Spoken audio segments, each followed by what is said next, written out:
fascia is going to be a continuation of your Achilles. It starts to thin out at the back end. Interestingly, though, when you get actual like cell samples, tendons are made of tenocytes, and then your plantar fascia is made of different type of fibrocartilage or they're collagen fibers, but they're categorized as fibro. I forgot the word. Anyhow, so there's a gradient of where it becomes, or it transfers from tenocytes into those collagen fibers. And then you start to see this really, really thick band of what they call fascia connective tissue and come from, essentially it starts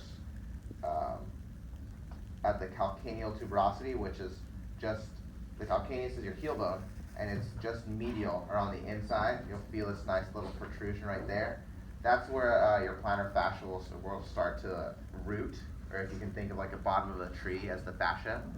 And it's going to start there, it's going to come across the entirety of the foot, and then it's going to attach at the metatarsal heads here, right? You have 5 toes, 5 metatarsal heads. We've talked about the base of the 5th metatarsal. So the bottom part, technically it's the top, the proximal end is going to be the base. The distal end is going to be the heads, okay? So the head of the first is what people call like the ball of their foot, right? The head of the first metatarsal. So all these metatarsal heads are where the fascia, the plantar fascia, is going to attach to. They say that it'll originate at the medial calcaneal tuberosity down here. So if you have someone with plantar fasciitis, itis meaning inflammation, so inflammation of the plantar fascia itself, typically you can just like have them take their shoe and sock off and say, does it hurt right here? And very commonly, a very common pain location for the plantar fasciitis is going to be that medial calcaneal tuberosity, or tubercle. Also, if they had tight plantar fascia, if they had a tight plantar fascia, you can like extend their foot, or extend the bottom of their foot, and you can see for people with tighter plantar fascias, you would see the fascia itself. When I do splay the foot out, we call it splaying, you can feel the tension here. You feel that tension? Like it's a little different here, and then here it's like that nice broad band.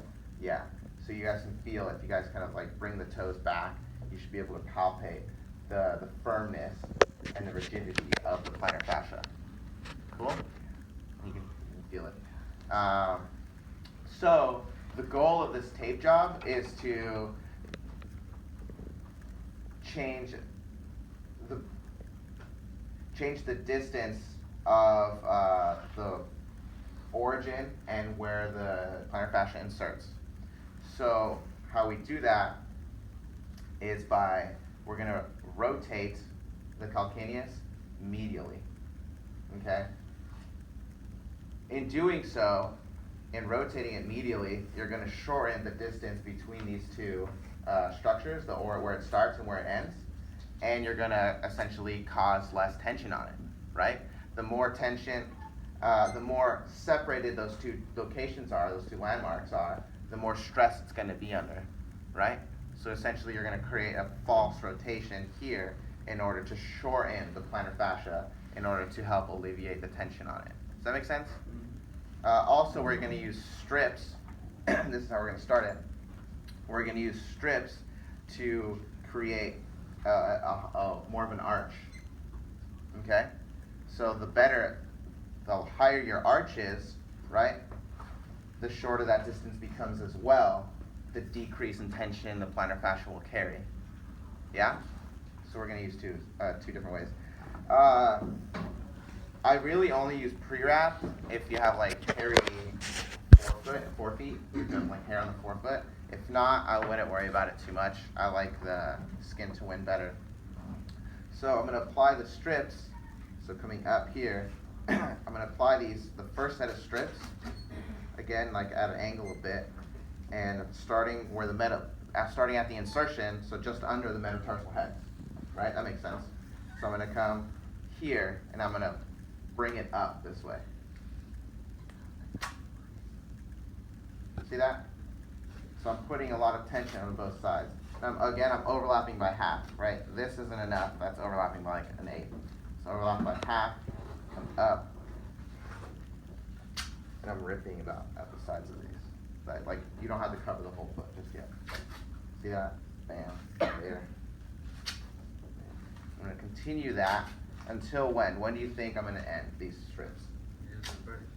Until I get to the bottom, or the origin of the plantar fascia itself, the medial calcaneal tuberosity. So here, I'm trying to shorten it or create an arch. Does that make sense? So probably one more strip will do it. And I'm kind of putting some pretty good tension on it, huh? Mm-hmm. Okay.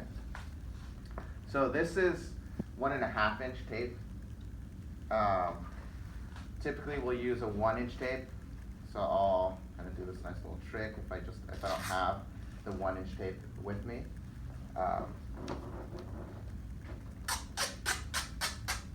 So how we end up rotating it is we're gonna have to know our landmark again, the base of the 5th metatarsal.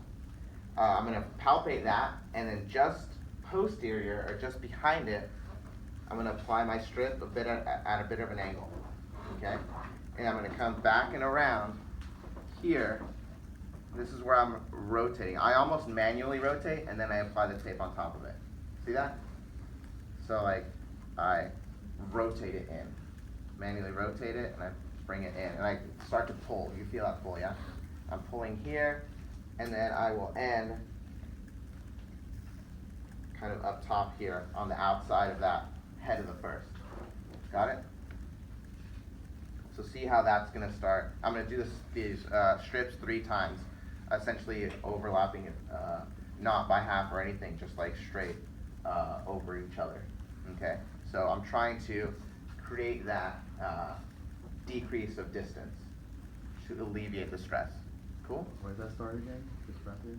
So behind the base of the 5th metatarsal, so posterior to it.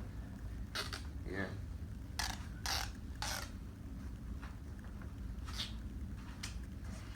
Does that make sense though, knowing the biomechanics and kind of like using the tape to manipulate them to give you your cause? Like, you don't just apply tape to apply tape. Some people think it's just like compression or whatever, but some of them, like this one's pretty successful. You'll have pretty good outcomes alleviating plantar fascia pain. And it makes sense biomechanically, right? You're decreasing the distance from where it starts to where it ends. And then to end it, or to close it, I'm gonna do these strips again, just to support again. But this time I'm gonna come over the top as well. So be careful here at the top. You can kind of like cut into their toe. So I like to like cut in here and get around it. Come up like that.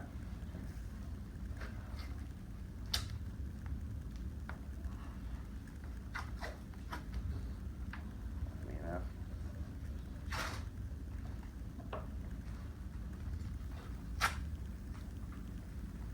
And then when you get to the last couple strips, you run into your actual like fibula and tibia.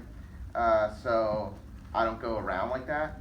I'll just do these weird little kind of side strips, and then that'll help cover this one too. Sound good? And then obviously you just have them stand up and walk around and see if that alleviates any pain. You can't go too tight. I wouldn't go too tight around. Like I go tight when I pull or push up here, but when I'm laying it down, I'm not trying to create a circular compression. You know, I'm just trying to create more of an arch. Cool? All right, you guys can practice that one as well.